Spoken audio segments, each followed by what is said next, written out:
Hello dear all student. Today I am going to represent you a beautiful chapter number 8 from class 10th, and the name of chapter is Introduction to Trigonometry. Okay dear all. Okay. Now in this chapter we will discuss some basic knowledge of trigonometry. हम लोग क्या करते हैं, हम लोग बहुत सारी चीज़ें पढ़ते रहते हैं, तो आज हम इस चैप्टर में सबसे पहले ये जानेंगे कि ट्रिग्नोमेट्री होती क्या है। तो ट्रिग्नोमेट्री की अगर हम बात करें तो ट्रिग्नोमेट्री की जो शुरुआत होती है वो होती है ट्राइंगल से। ठीक है, ट्राइंगल से इसकी शुरुआत होती है। और ट्राइंगल में स्पेशली कौन से ट्राइंगल की बात हम लोग करेंगे, हम लोग बात करेंगे राइट एंगल ट्राइंगल की बात करेंगे। ओके, यहाँ पर हम जितनी भी बातें करेंगे वो सारी बातें क्लास 10th से जुड़ी हुई होंगी। तो इस चैप्टर में हम इस चैप्टर की शुरुआत करने से पहले सबसे पहले हमें ट्राइंगल को इमेजिन करना आना चाहिए कि ट्राइंगल बनता कैसे है। क्योंकि अगर हमें रियल में ट्रिग्नोमेट्री का मतलब समझना है कि ट्रिग्नोमेट्री की मीनिंग क्या होती है, तो ट्रिग्नोमेट्री की मीनिंग समझने के लिए आपको ट्राइंगल का बनना समझ में आना चाहिए कि ट्राइंगल कैसे बनता है। इन चीज़ों को मुझे इमेजिन करना आना चाहिए। तो जैसे मान लीजिए हम इसको एक एग्जांपल से समझते हैं। हम लोग यहाँ पे एक एग्जांपल लेते हैं। मान लीजिए कोई एक स्टूडेंट है, सपोज़ ये एक स्टूडेंट है। ठीक है, ये एक स्टूडेंट है और ये कहीं पर घूमने गया, और घूमने गया तो इसने कहीं पर एक कुतुब मीनार देखी। ठीक, ये मान लीजिए कुतुब मीनार है। अब ये स्टूडेंट घूमने आया हुआ है और इसने कुतुब मीनार के टॉप को देखा। यहाँ पे इसका मान लो टॉप था। ठीक है, अब जब ये स्टूडेंट क्या करेगा, अपनी आँख से, ठीक है, इस कुतुब मीनार के टॉप को देखेगा। ये मान लो कुतुब मीनार के टॉप को देख रहा है, तो देखो क्या होगा, जो इसकी ये आँख है, ये आँख यहाँ पर ये इसका बेस बन जाएगी। ठीक है, ये बेस इसकी बन जाएगी, और ये जो देख रहा है यानी जो आँखों से रेज डाल रहा है ये वो रे हो जाएगी। और ध्यान से देखो तो यहाँ पर एक कुछ ट्राइंगल सा बनता हुआ समझ में आ रहा है। ठीक, हम लोग क्या करेंगे, पहले हम ये ट्राइंगल का बनना सीखेंगे, ट्राइंगल को बनना इमेजिन करेंगे। तो हमने देखा कि यहाँ पर कुछ ट्राइंगल ऐसे बनता, मतलब यहाँ पे क्या हुआ कि अगर हम नीचे खड़े होकर के ऊपर की कोई ऑब्जेक्ट के किसी टॉप को देख रहे हैं तो वहाँ पर उस टॉप और आँख के बीच में एक ट्राइंगल बनता है। ठीक है, ऐसे ही अगर मैं एक और एग्जांपल की बात करूं, सपोज़ मान लीजिए ये कोई घर है। ठीक, घर की कोई छत है। ओके, और मान लीजिए इस छत पर यहाँ पे कोई लड़की एक बैठी हुई है। ठीक है, छत पे लड़की बैठी है और इसके घर के साइड से एक रिवर जा रही है। ये मान लो कोई रिवर है। ठीक है, अब रिवर पे मान लो यहाँ पर रिवर के साइड में एक छोटा सा फ्लावर स्पॉट रखा हुआ है। ठीक, अब लड़की ने क्या किया, लड़की ने अपने आँख से अब क्या कर रही है, ये फ्लावर स्पॉट को देख रही है। तो जब फ्लावर स्पॉट से देखेगी तो देखो ये लड़की छत पे है, मतलब ये बेस से कुछ ना कुछ ऊंचाई पर होगी। यहाँ से भाई ग्राउंड से कुछ ना कुछ ऊंचाई पे लड़की होगी, और ये अपनी आँख से इस फ्लावर स्पॉट को देख रही है। तो ध्यान से देखो तो यहाँ पर भी एक ट्राइंगल इमेजिन हो रहा है। ठीक, तो यहाँ पर भी एक ट्राइंगल इमेजिन हो रहा है। ऐसे ही अगर मैं एक और एग्जांपल आपको बताऊं जहाँ पे ट्राइंगल की बात करने वाले हैं, जैसे मान लो एक लड़की है यहाँ पे। ठीक है, अब लड़की ग्राउंड पे है, इसने देखा कि एक बैलून यहाँ पर उड़ रहा है। ठीक है, बैलून है, ये बैलून उड़ रहा है। अब इसने सोचा कि चलो ये बैलून अपनी मम्मा को दिखाते हैं। तो लड़की क्या करेगी, दौड़ के जाएगी घर, और जब तक कि मम्मा को अपने साथ लेकर के आई। ठीक, जब ये अपनी मम्मी को लेकर के आई तो इसने क्या देखा कि बैलून मान लीजिए पहले ए पोजीशन पे था, अब ये बैलून उड़ते उड़ते मान लो सेकंड पोजीशन बी पर पहुंच गया, यानी यहाँ पर बैलून आ गया। तो अब होगा क्या, इस बैलून के टॉप, ठीक है, और लड़की के आँख के बीच में देखो यहाँ पर भी हम एक ट्राइंगल इमेजिन कर सकते हैं। समझ आ रही बात। तो हमने क्या देखा कि जब चैप्टर की शुरुआत करने जा रहे हैं तो हम हर एक जगह ट्राइंगल इमेजिन कर रहे हैं। ठीक है, तो इसका मतलब क्या हुआ कि जो ट्रिग्नोमेट्री है, ठीक है, अगर हम बात करें ट्रिग्नोमेट्री की, ये जो ट्रिग्नोमेट्री है ये कहीं ना कहीं स्टडी किसकी है, ये एक स्टडी है ट्राइंगल की। ठीक है, ट्राइंगल की स्टडी है। और कैसे ट्राइंगल की स्टडी है, एक राइट एंगल ट्राइंगल की स्टडी है। ठीक, एक राइट एंगल ट्राइंगल की स्टडी है। और राइट एंगल ट्राइंगल में किसकी स्टडी है, तो आप ध्यान से यहाँ पर देखो, तो जब हम यहाँ पहला ट्राइंगल हमने इमेजिन किया तो कहीं ना कहीं हम साइड की ही तो बात कर रहे हैं भाई, ये तीनों साइड ही तो इसकी बन रही, और यहाँ पर जाकर के एक एंगल बनेगा। यहाँ पर जब हमने दूसरा ट्राइंगल इमेजिन किया तो यहाँ पर भी देखो तीनों की साइड है, इनकी प्रॉपर एक लेंथ होगी, और यहाँ पर भी एक एंगल बनेगा। यहाँ पर जब आपने दूसरा ट्राइंगल इमेजिन किया तो यहाँ पर भी तीनों साइड आपको दिख रही हैं और एक एंगल बन रहा है। तो मतलब क्या हुआ कि अगर हमसे पूछा जाए ट्रिग्नोमेट्री होती क्या है, तो वहाँ पर हम क्या बताएंगे, ट्रिग्नोमेट्री स्टडी है। किसकी स्टडी है? ट्राइंगल की स्टडी है। कौन से ट्राइंगल की स्टडी है? राइट एंगल ट्राइंगल की स्टडी है। राइट एंगल ट्राइंगल में किसकी स्टडी है? तो आप बताएंगे राइट एंगल ट्राइंगल में ये एक रिलेशन की स्टडी है। और कौन सा रिलेशन? Side and angle. ठीक है, यानी अब यहाँ पे हम ट्रिग्नोमेट्री की प्रॉपर डेफिनेशन क्या दे सकते हैं कि ट्रिग्नोमेट्री मैथ की एक ऐसी ब्रांच है जहाँ पर हम राइट एंगल ट्राइंगल में साइड और एंगल के रिलेशनशिप को डिफाइन करते हैं। ठीक है, तो इस तरीके से ट्रिग्नोमेट्री को हम डिराइव कर सकते हैं, बता सकते हैं इसकी बातें।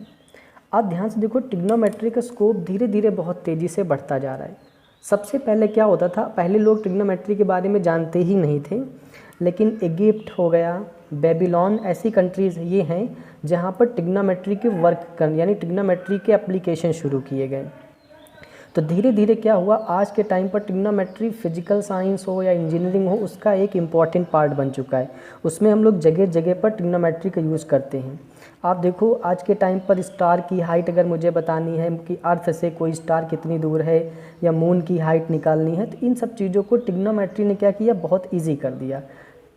ठीक है, तो ट्रिग्नोमेट्री में हम कहीं ना कहीं ट्राइंगल की स्टडी करते हैं और राइट एंगल ट्राइंगल के बारे में पढ़ते हैं। और हमने बता दिया राइट एंगल ट्राइंगल में किसकी स्टडी करते हैं, एक रिलेशनशिप, वो भी हमने बता दिया। तो अब जो रिलेशनशिप है राइट एंगल ट्राइंगल, तो पहले उसमें समझ लेते हैं राइट एंगल ट्राइंगल में होता क्या है। तो आप ध्यान से देखो, तो यहाँ पे देखो, अब यहाँ पे ने बताया रिलेशन साइड और एंगल। तो आप याद रखना, अगर आप 10th क्लास में हैं तो यहाँ पर जो एंगल हम लोग लेने वाले हैं वो हम एक्यूट एंगल की बात करेंगे। ठीक है, यानी यहाँ पर सारे डिस्कशंस एक्यूट एंगल को लेकर के होंगे। अब एक अगर राइट एंगल ट्राइंगल हमने बना दिया, तो इस राइट एंगल ट्राइंगल में क्या होता है, इस जो सबसे लॉन्गेस्ट साइड होती है इसको हम हाइपोटेनियस कहते हैं।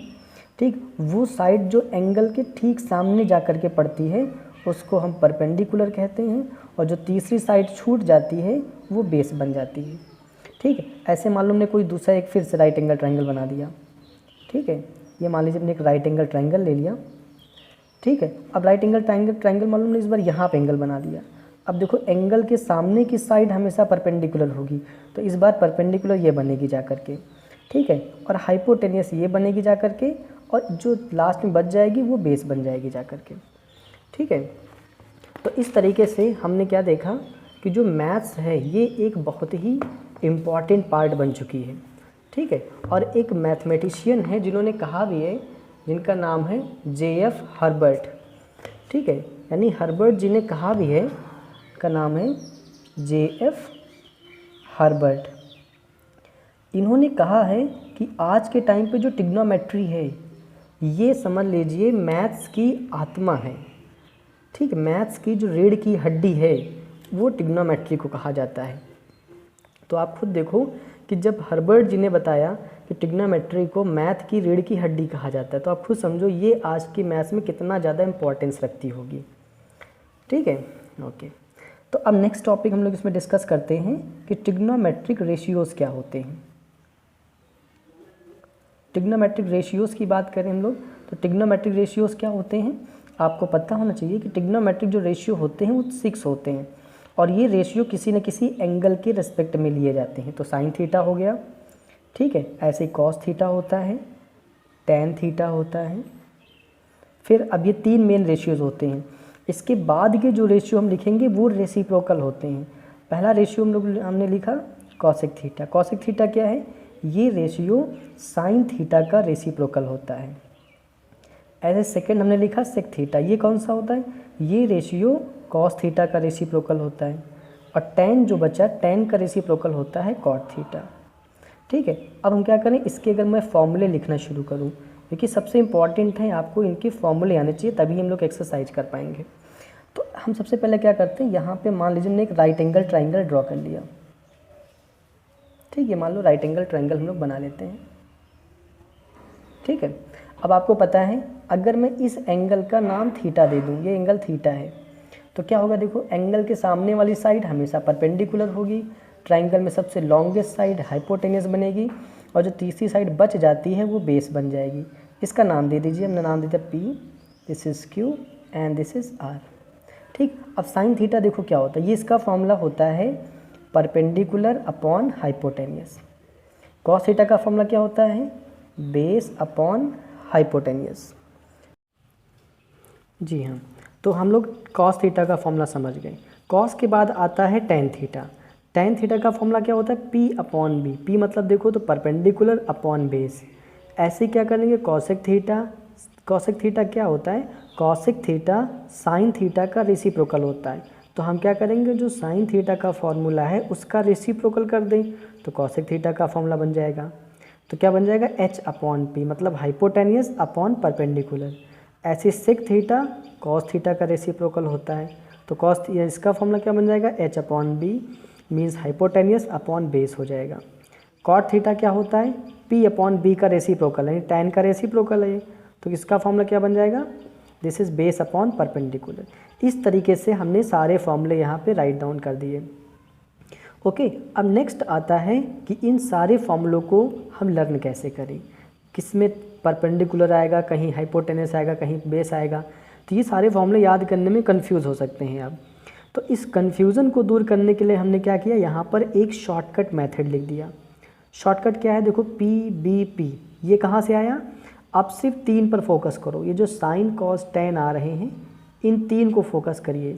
तो इसका पी ले लिया, ठीक है, इसका बी ले लिया और इसका एच, तीनों से हमने इसका न्यूमरेटर ले लिया।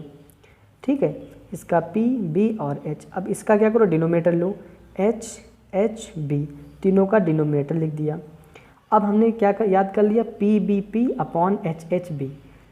इसको याद करने के और बहुत सारे तरीके हैं। आप देखो तो हम पी मतलब पाकिस्तान बोल सकते हैं, बी मतलब भूखा बोल सकते हैं, और पी मतलब प्यासा बोल सकते हैं। तो ऊपर क्या बन गया, पाकिस्तान भूखा प्यासा, नीचे हिंदुस्तान हरा भरा। तो पाकिस्तान भूखा प्यासा, हिंदुस्तान हरा भरा। ये एक शॉर्टकट तरीका हो सकता है, सिर्फ याद करने के लिए है, किसी को क्रिटिसाइज़ करने का मेरा कोई भी उद्देश्य नहीं है। ठीक है, अब क्या होता है, जो पहला रेशियो यहाँ पर बन रहा है, ये फर्स्ट रेशियो साइन थीटा का है। जो सेकंड रेशियो बन रहा है, सेकंड रेशियो हो जाएगा कॉस थीटा के लिए, और थर्ड रेशियो बन जाता है टेन थीटा के लिए। अब जैसे आपसे पूछा जाए साइन थीटा का फॉर्मूला क्या होता है, तो आप तुरंत याद करो, पाकिस्तान भूखा प्यासा, हिंदुस्तान हरा भरा लिख लिया। तो साइन थीटा का फॉर्मूला क्या हो जाएगा, परपेंडिकुलर अपॉन हाइपोटेनियस। ऐसे कॉस थीटा का फॉर्मूला क्या हो जाएगा, बेस अपॉन हाइपोटेनियस, और टेन थीटा का परपेंडिकुलर अपॉन बेस हो जाएगा। अब अगर मुझसे बोला जाए कॉसेक थीटा, सेक थीटा और कॉट थीटा का फॉर्मूला लिख के दिखाओ, तो आप ध्यान से देखो तो ये रियल में तीनों क्या हैं, ऊपर वाले तीनों के रेसिप्रोकल ही तो लिखे हुए हैं। तो हमने क्या किया, अपने रेशियो को ही रेसिप्रोकल कर दिया, यानी इसका इन्वर्स कर दिया। तो जब रेशियो का आप उल्टा लिख के रेशियो को लिखोगे तो क्या आ जाएगा, H H B upon P B P. तो इस बार क्या आ जाएगा, हिंदुस्तान हरा भरा अपॉन पाकिस्तान भूखा प्यासा। तो पहला रेशियो कॉसेक थीटा के लिए बन जाएगा, सेकेंड रेशियो सेक थीटा के लिए बनेगा, और थर्ड रेशियो कॉट थीटा के लिए बनेगा। ठीक है, अब इसके बाद क्या करते हैं, ये रेशियो हमने समझ लिए, सारे रेशियो के फॉर्मूले लर्न कर लिए। इसके बाद इस जो हम लोग एक्सरसाइज शुरू करेंगे, उसके क्वेश्चन करने के लिए हमें पाइथागोरस थ्योरम का भी आइडिया होना चाहिए। तो पाइथागोरस थ्योरम में हम लोग एक राइट एंगल ट्रायंगल में लगाते हैं, और यहाँ पे जो थीटा हम लोगों ने यहाँ पे लिख रखा है, ये थीटा एक एक्यूट एंगल होना चाहिए, क्योंकि 10th का सिलेबस एक्यूट एंगल ही है। ठीक है, तो पाइथागोरस थ्योरम क्या होती है, स्क्वायर ऑफ द हाइपोटेनियस। ये जो लॉन्गेस्ट साइड होती है हाइपोटेनियस, आपको पता ही है, ठीक, is equal to the sum of square of the perpendicular and square of the base. यानी परपेंडिकुलर के स्क्वायर और बेस के स्क्वायर का जो सम होता है वो इक्वल होता है हाइपोटेनियस के स्क्वायर के। ठीक है, तो हमने क्या किया, देखो हाइपोटेनियस, यहाँ पे ध्यान से आप देखो तो ये साइड लॉन्गेस्ट साइड है, तो ये हाइपोटेनियस बन जाएगी, और हाइपोटेनियस साइड का नाम क्या है, पी आर, तो हमने पी आर स्क्वायर लिख दिया। ऐसे देखो परपेंडिकुलर एंगल के सामने वाली साइड हमेशा परपेंडिकुलर होगी, तो परपेंडिकुलर वाली साइड का नाम क्या है, क्यू आर, तो हमने क्यू आर का स्क्वायर कर दिया, प्लस बेस बचे जो लास्ट में साइड बच रही पी क्यू, तो पी क्यू बेस होगा, उसका स्क्वायर कर दिया। तो इस तरीके से ये एक पाइथागोरस थ्योरम है। अब जो नेक्स्ट क्लास हम यहाँ पे हम लोग करेंगे उसमें हम लोग क्या करेंगे, एक्सरसाइज 8.1 के सारे क्वेश्चन सॉल्व करेंगे। और जब क्वेश्चन सॉल्व करेंगे तो आप देखोगे सिर्फ यही दो चीज़ें, एक तो ट्रिग्नोमेट्रिक रेशियोज़ की बात करेंगे और दूसरा हम लोग इस पाइथागोरस थ्योरम, दो कॉन्सेप्ट का यूज करते हुए हम लोग एक्सरसाइज के सारे क्वेश्चंस 8.1 करेंगे कल। Okay, thank you very much.